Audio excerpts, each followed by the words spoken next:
The alert element is a straightforward element that you add to your site to draw attention to a notice, something like site maintenance or a sale or an event. Let's bring it in by clicking on the plus, and from the Add Elements drawer, select Alert, click, hold and drag and drop it onto the page.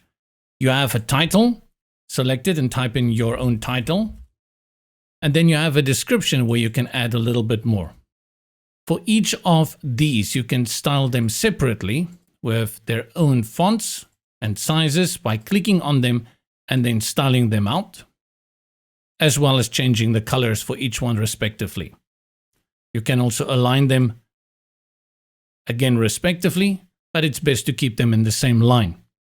The close button also has features. You can change the icon, also the spacing of the close button in relation to where it is situated in the alert, and add a background if you so wish.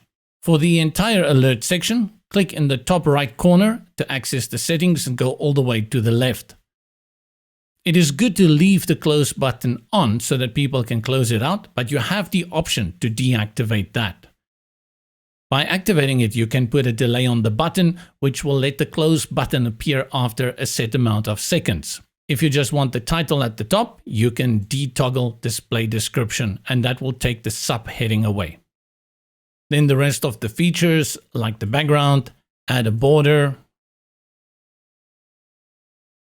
and even a shadow, as well as hover states. And then you can go to your settings, your stylings with your normal padding and margins, as well as your effects for entrance animation and scroll.